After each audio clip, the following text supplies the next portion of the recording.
한국의 신태용 감독이 동남아 월드컵으로 불리는 스즈키컵을 강타하고 있습니다.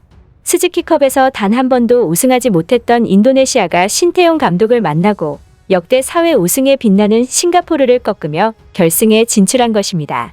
이에 동남아에서는 벌써부터 박항서 매직에 이어 신태용 매직이 스즈키컵을 지배하고 있다면서 동남아 전역에서 한국인 감독 열풍이 불고 있는 상황인데요.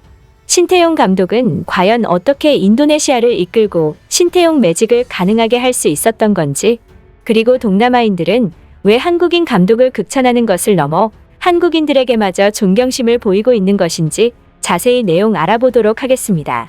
신태용 감독이 인도네시아 축구 팬들에게 받았던 지지율 92.7%. 신태용 감독은 스즈키컵 준결승 2차전에서 강호 싱가포르를 4대2로 격파하며 인니 축구 팬들의 절대적인 지지에 보답했습니다.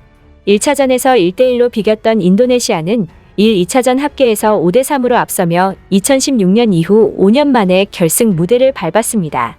신태용 감독은 2019년 12월 인도네시아 지휘봉을 잡고 A대표팀과 이하 연령별 대표팀까지 총괄하며 인도네시아 축구 체질 개선에 나섰는데요.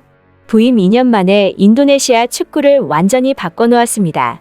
젊은 선수들을 대거 발탁해 전방 압박을 강화했고 빠른 역습으로 득점을 노리는 등 현대 축구의 트렌드를 이식시켰고 위기 때마다 과감한 전술 변화를 적중시키면서 약점으로 지적됐던 수비 불안도 극복해냈습니다. 전술적인 부재로 빛을 보지 못했던 인도네시아 축구가 신태용 감독 부임 후에 완전히 달라진 것입니다. 그런데 신태용 감독이 인도네시아를 변화시킬 수 있었던 이유는 단지 전술적 역량이 아니었습니다. 바로 위닝 멘탈리티, 즉 선수들의 사기를 끌어올리고 정신력을 고취시켜 인도네시아 선수들로 하여금 절대 포기하지 않겠다는 근성을 갖도록 만든 것이 신태용 감독의 진면목이었습니다. 포기하지 않으면 할 수 있는데 내가 영화보다 힘들면 그걸 쉽게 포기해버려. 우리 선수들이 포기하지 않으면 훨씬 더 많은 데서 올라갈 수 있는데 열받지 마. 내가 진짜 죽지 않는 이상은 뛴다고. Kalau di Korea, selain mati deh, kalau nggak mati lari terus. 근데 내가 우리 선수 다 처음에 했는 얘기 했어. Dan tadi sebelumnya ada yang dibicarakan juga. 다리가 90분 뛰니까 다리 경련 안 일어나는 사람도 처음 봤다고. Kemarin-kemarin kan bilang, maksudnya selama main 90 menit nggak ada yang kram. 내가 얘기했지. 우리 선수들 좀 더 도전을 자꾸 하려고 노력해야 되는데. Kalau udah dibilangin, kalau misalnya udah maksimal, dimaksimalkan lagi gitu. 분명히 내가 얘기하지만은 나는 경기장 안에 운동장에서 피치에서 자꾸 열심히 하는 선수들을 뽑아서 만들 거야. Dan emang bilangin sekali lagi nih. 신태용 감독이 인도네시아 대표팀에 부임한 후 제일 먼저 지적한 것은 선수들의 체력과 정신력이었습니다. 그는 선수들에게 처음 20분은 잘하는데 나머지 70분은 걸어다니는 수준이라고 혹평했고, 이를 보완하기 위해 체력 훈련을 고강도로 실시했습니다.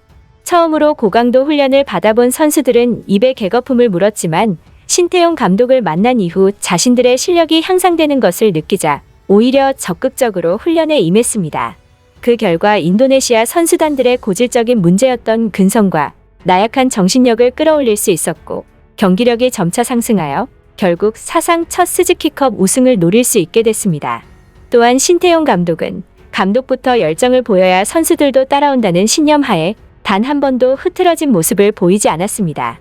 한 번은 어느 인도네시아의 기자가 신태용 감독에게 당신은 왜 90분 내내 경기장에 서 있습니까? 라고 신기한 듯이 물었는데요. 신태용 감독은 이렇게 대답했습니다. 나는 감독이 되고 벤치에 앉아본 적이 없다. 90분 동안 선수들이 고군분투하고 있는데 내가 앉아 있어선 안 된다고 생각한다. 이기기 위해 늘 하는 행동이다. 이에 인도네시아 축구 팬들은 큰 감동을 받으며 신태용 감독님이 앞으로도 쭉 대표팀을 맡아주셨으면 좋겠다라는 반응을 보였죠. 신태용 감독을 향한 인도네시아 축구 팬들의 존경심은 여기서 끝나지 않았습니다. 인도네시아 선수들이 힘든 일정으로 조별리그를 치룰 때 부상당한 선수들을 대하는 신태용 감독의 모습에도 네티즌들이 크게 감동한 것입니다. 인도네시아의 아르안 선수는 조별리그 B조 1차전에서 캄보디아를 상대하다가 부상을 당했는데요. 경기가 끝난 후 신태용 감독이 아르안 선수의 다리에 붕대를 감아주고 있는 모습이 포착됐습니다. 신태용 감독이 부상당한 아르안 선수를 돌봐주는 사진은 SNS를 통해 퍼졌고, 인도네시아 네티즌들은 신태용 감독은 선수들에게 있어서 선생님이자 아버지 같은 존재다. 엄하지만 사랑이 넘친다. 그를 존경한다는 반응을 보였고, 다른 네티즌들도 비슷한 뉘앙스를 보이며 신태용 감독님은 참으로 엄격하고 기강 있는 분이시지만 한편으로는 그만큼 모든 선수들을 아끼시고 인도네시아 대표팀의 발전을 위해 노력하고 계신다. 신태용 감독님이 오고 나서 많은 것이 변했다. 선수들의 투지는 강해졌고 눈빛부터가 달라졌다. 신태용 감독님이 어떤 마법을 쓰고 있는 건지 궁금하다라는 반응을 보였습니다. 그들은 신태용 감독이 인도네시아 대표팀을 더더욱 발전시킬 것이라는 점에 대해 더욱더 굳건한 믿음을 가지게 됐죠. 한편 신태용 감독이 인도네시아를 변화시킨 과정이 동남아 전역에 알려지고 성과까지 나오기 시작하자 동남아에서는 한국인 감독 열풍이 불기 시작했는데요. 박항서 감독에 이어 신태용 감독까지 매직을 써버리자 동남아 축구 팬들은 대체 한국인 감독들은 어떤 능력을 갖고 있는 거냐? 우리도 한국인 감독을 써야 한다면 난리가 난 상황입니다.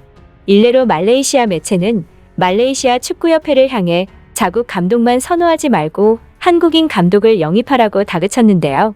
매체는 스즈키컵에서 조별리그 탈락을 한 지금은 마치 모두에게 있어서 무언가의 끝과 같은 느낌이다. 우리 팀의 패배는 언제나 슬픔과 우울을 가져온다. 지금이야말로 실력 있는 외국인 감독을 찾을 시간이다. 말레이시아 축구협회는 한국 출신의 감독을 기용하는 것을 망설이지 말아야 한다고 전했고, 한국인 감독은 선진 축구 문화를 이해하고 있다. 그들은 또한 선수들의 정신력을 함양시킬 수 있다며 말레이시아 대표팀이 동남아시아의 실세가 되기 위해 외국스러운 퀄리티를 갖춰야 한다고 주장했습니다. 또한 스즈키컵이 동남아의 월드컵인 만큼 한국인 감독들이 연이어 마법을 쓰자 한국인에 대한 관심도도 급격히 높아졌는데요. 한 네티즌은 과거 박항서 감독의 사례를 언급하면서 왜 한국인 감독이 맡는 팀은 정신력이 강해지는 것일까라는 의문을 던지며 한국인들의 비범함에 대해 칭찬했고 많은 공감을 받았습니다. 그는 이렇게 말했습니다. 그간 한국은 세계 속에서 저력을 보여왔다. 한국의 기적적인 성장도 저력을 바탕으로 가능했다. 도대체 어느 정도의 저력이 있어야 기적을 이룰 수 있었던 걸까? 나는 한국인 감독들이 동남아 팀에서 감독직을 수행하는 걸 보며 그것을 미약하게나마 느꼈다. 박항서 감독과 신태용 감독은 선수들의 태도를 변화시켰다. 그들이 오면서 선수들은 강한 정신력을 갖게 됐고 슬픔을 알게 됐다. 강한 정신력은 경기에서 이기고자 하는 열망을 만들고 경기의 패배에서 오는 슬픔은 더 강한 승부욕을 만든다. 어쩌면 박항서 감독과 신태용 감독이 강조하는 것은 한국인의 정신 그 자체가 아닐까. 그것이라면 한국의 기적적인 성장을 설명할 수 있기에 말이다. 끝까지 시청해 주셔서 감사합니다. 가시기 전 구독과 좋아요 꼭 좀 부탁드립니다.